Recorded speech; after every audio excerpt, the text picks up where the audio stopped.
ساتواں اصول ہمیں بتاتا ہے کہ اپنے ہم خیال لوگوں میں ہمیشہ رہیں، کہ یہی لوگ آپ کا آئینہ ہوتے ہیں۔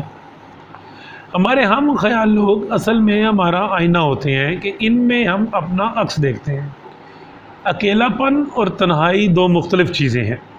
جب آپ اکیلے ہوتے ہیں تو آپ اپنے آپ کو ہمیشہ درست سمت پر سمجھتے ہیں، جبکہ تنہائی کا مطلب ہوتا ہے کہ اکیلے پن کے احساس کے بغیر اکیلا رہنا۔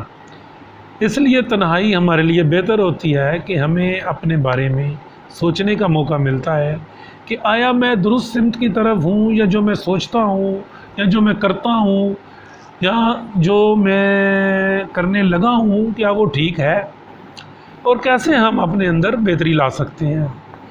یہی احساس ہم میں ہمارے ہم خیال لوگوں کو ڈھونڈنے کی جستجو پیدا کرتا ہے۔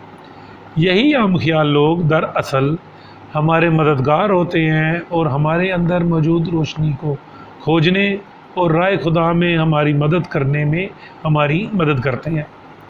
یہ ہم خیال لوگ ہمیں بتاتے ہیں کہ ہمارے لیے کیا صحیح ہے اور کیا غلط، اور کیسے ہم اپنے اندر بہتری لا سکتے ہیں، اور مختلف مدارج طے کرتے ہوئے اپنے اندر کی روشنی کو پا سکتے ہیں۔ یہی بہتر ہے کہ ہم اپنی رہنمائی کے لیے اپنا ہم خیال بندہ ہی تلاش کریں، کہ وہ ہماری اپنی سوچ کا اور ہمارے اپنے خیال کا ہی آئینہ دار ہوتا ہے۔ وہ ہماری منزل تک پہنچنے میں ہمارا مددگار بن سکتا ہے۔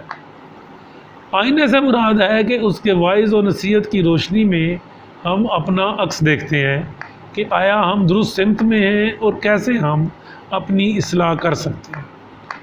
یاد رکھیں کہ صرف آپ کا ہم خیال شخص ہی آپ کو آپ کے رب کی طرف لے جانے کی صلاحیت رکھتا ہے، اور اسی کی آنکھ سے آپ اپنے اندر موجود خدا کی روشنی کو دیکھ سکتے ہیں۔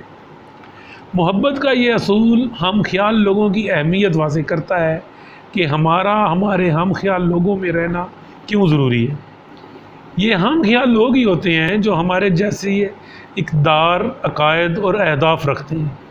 یہ آپ کا آئینہ اس لیے ہوتے ہیں کہ یہ آپ کو آپ کے ہونے کا مقصد سمجھاتے ہیں اور بتاتے ہیں کہ آپ کون ہیں، آپ کیا ہیں، اور کیسے آپ کی مدد کی جا سکتی ہے، یا آپ کیسے کسی دوسرے کی مدد کر سکتے ہیں۔ اس لیے جب آپ اپنے ہم خیال لوگوں میں رہتے ہیں تو آپ کے صحیح سمت میں رہنے اور اپنے مقاصد کو حاصل کرنے کے امکانات بڑھ جاتے ہیں۔ یہ اصول مزید واضح کرتا ہے کہ اگرچہ تنہائی ذاتی ترقی کے لیے بہت عام ہے، لیکن آخر کار کسی ایسے شخص کو تلاش کرنا بھی بہت ضروری ہے جو آپ سے آپ کی ملاقات کروا سکے، یعنی کہ آپ کا آئینہ بن سکے۔ یعنی کہ کسی ایسے شخص کا حصول بہت ضروری بلکہ ناگزیر ہے جو آپ کو اس حقیقت کا ادراک کروا سکے کہ آپ کی پیدائش کا یا آپ کی اس کائنات میں موجودگی کا مقصد کیا ہے، یعنی کہ آپ کو آپ کی پہچان کروا سکے اور آپ کو آپ کے رب سے روشناس کروا سکے۔ بالآخر یہ اصول ذاتی اور روحانی ترقی میں برابری اور انسانی تعلق کی اہمیت پر زور دیتا ہے۔